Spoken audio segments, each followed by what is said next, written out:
1000蚊以上嘅公路車座鞍、座墊、座椅咩都好啦嚇，係咪絕對好坐同埋啱你嘅呢？100蚊或者樓下係咪一定好差嘅呢？未必嘅喎。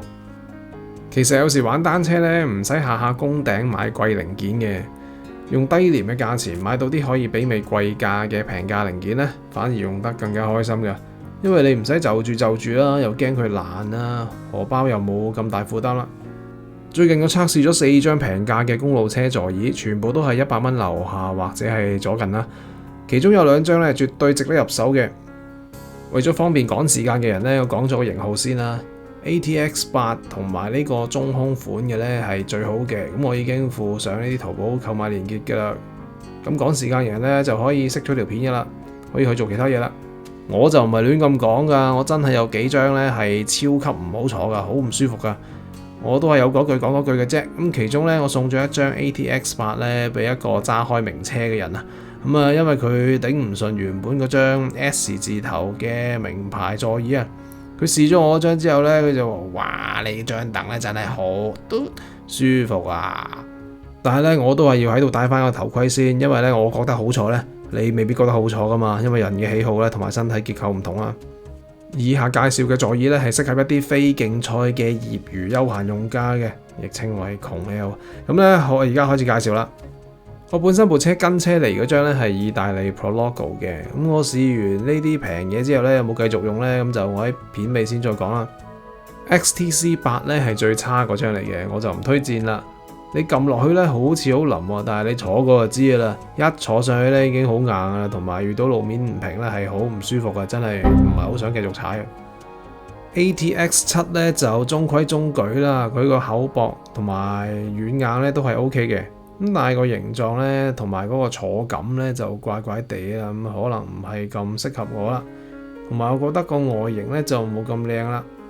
呢張中空款咧100蚊港紙鬆啲嘅啫。據稱咧都係捷安特原廠嘅座椅嚟嘅，咁係真係假咧？我冇辦法去求證啦。但係我用咗一排之後咧，依然都係新嘅一樣。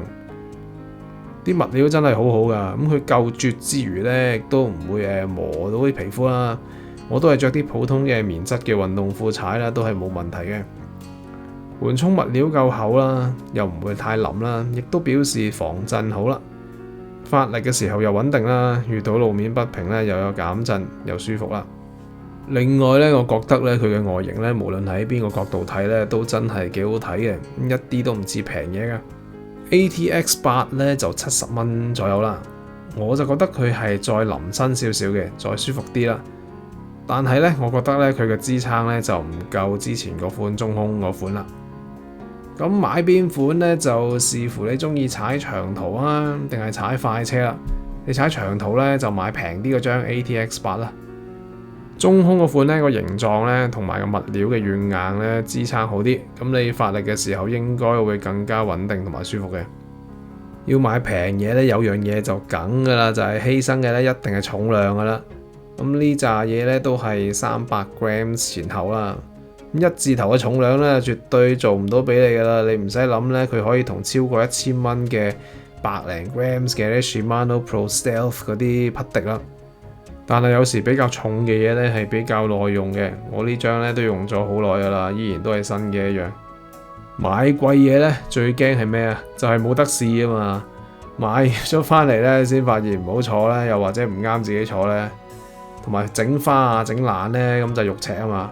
咁呢幾張公路車座椅咧，真係好嘢嚟嘅，係真係冇介紹錯。尤其是佢嘅價錢咁樣咧，係咪踩得零舍開心先？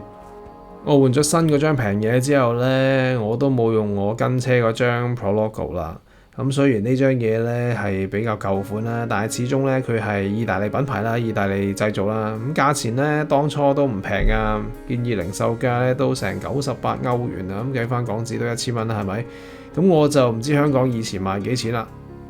如果你係踩摺車或者其他車係坐得比較直嘅話咧，就唔好買呢啲啦，因為咧姿勢係唔同噶。我試過咧係唔夠支撐嘅，就唔好裝落去啦，真係好難坐嘅。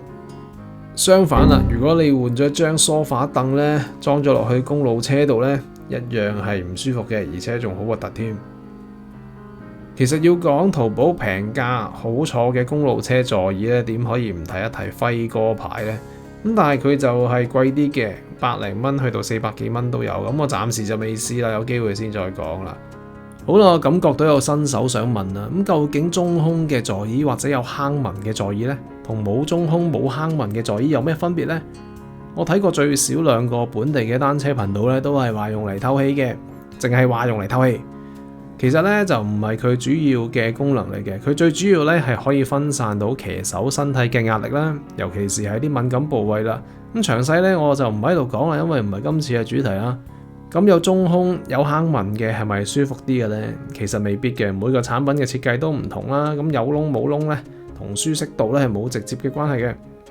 最後啦，要戴多一個小頭盔先。咁雖然咧而家嘅單車嘅座椅咧大部分咧都係通用嘅嗰條軌。咁但係咧，亦都有唔排除有特有嘅比較罕見嘅尺寸嘅。咁咧，大家購買之前咧，確保翻自己條座管可以兼容到啦。好啦，今日報告到呢度先啦，多謝大家睇到呢度咧都冇瞓着，拜拜。